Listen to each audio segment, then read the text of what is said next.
വടക്ക് കിഴക്കൻ അറബിക്കടലിൽ രൂപപ്പെട്ട ശക്തി ചുഴലിക്കാറ്റ് അതിതീവ്രമായി കരയിലേക്ക് പ്രവേശിക്കുന്നതായി കേന്ദ്ര കാലാവസ്ഥാ നിരീക്ഷണ വിഭാഗത്തിന്റെ മുന്നറിയിപ്പ്. തീരദേശ മേഖലയിൽ മണിക്കൂറിൽ 55 മുതൽ 60 കിലോമീറ്റർ വരെ വേഗതയിൽ അതിശക്തമായ കാറ്റിന് മോശം കാലാവസ്ഥയ്ക്ക് സാധ്യതയുള്ളതിനാൽ അതീവ ജാഗ്രത പ്രഖ്യാപിച്ചു.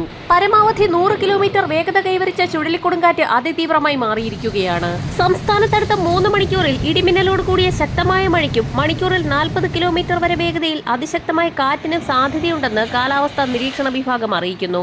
വരും മണിക്കൂറുകളിൽ പത്തനംതിട്ട, കോട്ടയം, ഇടുക്കി, എറണാകുളം ജില്ലകളിലാണ് മഴയ്ക്കും കാറ്റിനും സാധ്യതയുള്ളത്. തിരുവനന്തപുരം, കൊല്ലം, ആലപ്പുഴ, തൃശൂർ, പാലക്കാട്, മലപ്പുറം, കോഴിക്കോട്, വയനാട്, കണ്ണൂർ ജില്ലകളിൽ ഒറ്റപ്പെട്ടയിടങ്ങളിൽ നേരിയ മഴയ്ക്കും സാധ്യതയുണ്ടെന്ന് കാലാവസ്ഥാ നിരീക്ഷണ വിഭാഗം മുന്നറിയിപ്പ് നൽകുന്നു. കനത്ത മഴ കണക്കിലെടുത്ത് ഇന്നും നാളെയും പത്തനംതിട്ട, ഇടുക്കി ജില്ലകളിൽ യെല്ലോ അലർട്ട് പ്രഖ്യാപിച്ചിട്ടുണ്ട്. തീവ്ര ചുഴലിക്കാറ്റ് ശക്തി വടക്ക് കിഴക്കൻ അറബിക്കടലിൽ തുടരുകയാണ്. തിങ്കളാഴ്ചയോടുകൂടി ദിശ മാറി കിഴക്ക് വടക്ക് കിഴക്ക് ഭാഗത്തേക്ക് നീങ്ങി ശക്തി കുറയാൻ സാധ്യതയുണ്ടെന്ന് കാലാവസ്ഥാ വിദഗ്ധർ മുന്നറിയിപ്പ് നൽകി. ഈ വർഷത്തെ ആദ്യ ചുഴലിക്കാറ്റാണ് അറബിക്കടലിൽ രൂപപ്പെട്ടിരിക്കുന്നത്. അതേസമയം ഉത്തർപ്രദേശ്, ബീഹാറിന് മുകളിൽ ന്യൂനമർദ്ദം നിലനിൽക്കുന്നുണ്ട്. കേരളത്തിൽ ന്യൂനമർദ്ദത്തിന്റെയും ചുഴലിക്കാറ്റിന്റെയും സ്വാധീന ഫലമായി ഇടിമിന്നലോടുകൂടിയ മഴ തുടരും. ഉച്ചയ്ക്ക് ശേഷവും രാത്രി വൈകിയുമാണ് ഇടിമിന്നലോടുകൂടിയ മഴ പ്രതീക്ഷിക്കേണ്ടത്. കിഴക്കൻ മേഖലയിൽ അതിശക്തമായ മഴയ്ക്കാണ് സാധ്യത.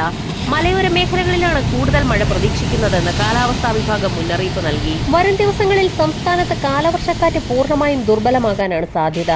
രാജസ്ഥാൻ പോലെയുള്ള സംസ്ഥാനങ്ങളിൽ നിന്ന് കാലവർഷം പിന്മാറി തുടങ്ങിയിട്ടുണ്ട്. കാലവർഷം പൂർണ്ണമായും ദുർബലമാകുന്നതോടെ പിന്നീടുള്ള ദിവസങ്ങളിൽ തുലാവർഷം കേരളത്തിലെത്തുകയാണെന്ന് മുന്നറിയിപ്പിൽ വ്യക്തമാക്കിയിട്ടുണ്ട്. അറബിക്കടലിൽ ചുഴലിക്കൊടുങ്കാറ്റ് ശക്തി പ്രാപിക്കുന്ന സാഹചര്യത്തിൽ തീരദേശ മേഖലകളിൽ ഉയർന്ന തിരമാലകൾക്കും കടലേറ്റത്തിനും സാധ്യതയുള്ളതിനാൽ മത്സ്യത്തൊഴിലാളികളും തീരദേശവാസികളും അതീവ ജാഗ്രത പുലർത്തണമെന്ന് ഇൻകോയിസ് മുന്നറിയിപ്പ് നൽകി. വരും മണിക്കൂറുകളിലെ കാലാവസ്ഥാ മുന്നറിയിപ്പുകൾക്കായി ചാനൽ സബ്സ്ക്രൈബ് ചെയ്യാൻ മറക്കാതിരിക്കുക.